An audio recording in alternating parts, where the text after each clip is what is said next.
തദ്ദേശ തെരഞ്ഞെടുപ്പ് ഫലം പുറത്തു വന്നതിന് പിന്നാലെ SNDP യോഗം ജനറൽ സെക്രട്ടറി വെള്ളാപ്പള്ളി നടേശനെതിരെ കടുത്ത വിമർശനമാണ് ഉയർന്നത്.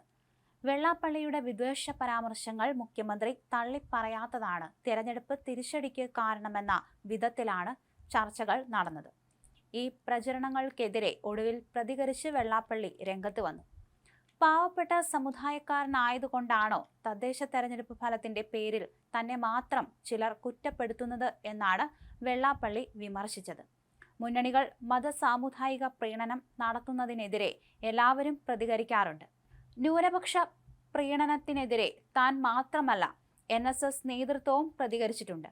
മലപ്പുറത്ത് ഇതര സമുദായത്തിലുള്ളവർക്ക് സ്കൂളും കോളേജും മാത്രമല്ല ഒരു കുടിപ്പള്ളിക്കൂടം പോലും നൽകാത്തതിനെക്കുറിച്ച് പറഞ്ഞത് തെറ്റാണോ?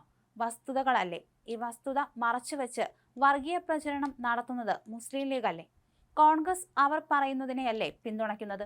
24 മണിക്കൂറും വർഗീയത പ്രസംഗിക്കുന്ന ലീഗിനെ കൂടെ കൂട്ടി കോൺഗ്രസ് അവരുടെ വ്യക്തിത്വം നശിപ്പിക്കുകയാണ്. ഇന്ത്യക്ക് സ്വാതന്ത്ര്യം നേടിത്തന്ന വലിയ പാരമ്പര്യത്തിന് ഉടമകളാണ് കോൺഗ്രസ് എന്ന് ഇപ്പോഴത്തെ നേതാക്കൾ തിരിച്ചറിയുന്നില്ല. അവർ ലീഗിന് അടിമപ്പെടുകയാണ്. ആഗോള അയ്യപ്പ സംഗമത്തെ SNDP യോഗം മാത്രമല്ല NSSും പിന്തുണച്ചിരുന്നു. അവരും പ്രതിനിധിയെ അയച്ചിരുന്നു. അതിൽ SNDP യോഗം ജനറൽ സെക്രട്ടറിയെ മാത്രം കുറ്റപ്പെടുത്തുന്നത് മനസ്സിലാകുന്നില്ല. എന്തുകൊണ്ടാണ് NSSനെ കുറ്റപ്പെടുത്താത്തത്? അദ്ദേഹം മാതൃഭൂമിക്ക് നൽകിയ അഭിമുഖത്തിൽ പറഞ്ഞു. മുഖ്യമന്ത്രിയുടെ വാഹനത്തിൽ പോയതിനെയും ചിലർ പരിഹസിക്കുന്നുണ്ട്. അതിനേക്കാൾ വലിയ കാറുള്ളവനാണ് ഞാൻ. മുഖ്യമന്ത്രിയോടൊപ്പം എനിക്ക് ഇരിക്കാനെന്താ അയിത്തമുണ്ടോ? വെള്ളാപ്പള്ളി ചോദിച്ചു. പറയുന്ന കാര്യങ്ങളുടെ വസ്തുത നോക്കാതെ വർഗീയമായി വഴിതിരിച്ചു വിടുന്ന പ്രവണതയാണിപ്പോൾ. ഭൂരിപക്ഷ സമുദായക്കാർ പറയുന്നത് വർഗീയതയും ന്യൂനപക്ഷക്കാർ പറയുന്നത് മതേതരത്വവുമാണെന്ന മട്ടിൽ പ്രചരണം നടത്തുന്നതാണ് അപകടമെന്നും വെള്ളാപ്പള്ളി പറഞ്ഞു. മുസ്ലിം സമുദായത്തെയും മലപ്പുറം ജില്ലയെയും വിമർശിച്ച SNDP യോഗം ജനറൽ സെക്രട്ടറി വെള്ളാപ്പള്ളി നടേശനെ നിരന്തരം പ്രശംസിക്കുകയും ആദരിക്കുകയും ചെയ്യുന്ന നിലപാടാണ് മുഖ്യമന്ത്രിയും LDF നേതാക്കളും സ്വീകരിച്ചതെന്ന വികാരം മലപ്പുറത്തടക്കം ഇടതുമുന്നണിക്ക് തിരിച്ചടിയായി മാറിയിരുന്നു. വെള്ളാപ്പള്ളിയുടെ വിവാദ പ്രസംഗങ്ങൾക്ക് അംഗീകാരം നൽകുന്ന രീതിയിലായിരുന്നു CPM നിലപാട്.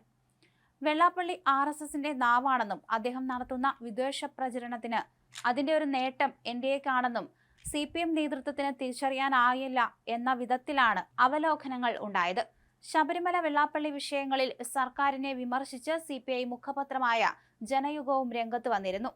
ഒരു നൂറ്റാണ്ടിലേറെ നീണ്ട സാമൂഹ്യ നവോത്ഥാന പ്രസ്ഥാനത്തിന്റെ പാരമ്പര്യം അവകാശപ്പെടുമ്പോഴും മതജാതിവാദങ്ങളടക്കം പ്രതിലോമ ചിന്തകൾക്കും അന്ധവിശ്വാസങ്ങൾക്കും അനാചാരങ്ങൾക്കും അടിത്തട്ടിൽ ഇപ്പോഴും ആഴത്തിൽ വേരോട്ടമുള്ള ഒരു സമൂഹം തന്നെയാണ് നമ്മുടേതെന്നും വിസ്മരിച്ചുകൂടാ. മതമൗലികവാദമടക്കം മതബോധത്തോടും ജാതീയതയോടും മതനിരപേക്ഷ ജനാധിപത്യ രാഷ്ട്രീയം പാലിക്കേണ്ട അകലം പാലിക്കുന്നില്ലെന്നും അത്തരം പ്രവണതകളോടും ശക്തികളോടും മൃദു സമീപനം കൈക്കൊള്ളുന്നുവെന്നും ഇങ്ങനെയുള്ള തോന്നലും പ്രതിപക്ഷ മാധ്യമ പ്രചരണങ്ങളും ഇടതുപക്ഷ രാഷ്ട്രീയത്തിനെതിരെ വിവിധ ജനവിഭാഗങ്ങളിൽ ആശങ്ക വളർത്തുക സ്വാഭാവികമാണ്. സദുദ്ദേശത്തോടെയാണെങ്കിലും LDF സർക്കാർ സമീപകാലത്ത് കൈക്കൊണ്ട ചില നടപടികളെങ്കിലും വിവിധ ജനവിഭാഗങ്ങളിൽ ആശങ്കയും സംശയവും ജനിപ്പിച്ചിട്ടുണ്ടോ എന്നുള്ളതും ബന്ധപ്പെട്ടവർ പുനർവിചിന്തന വിധേയമാക്കണം എന്നും മുഖപ്രസംഗത്തിൽ ചൂണ്ടിക്കാണിക്കുന്നുണ്ട്.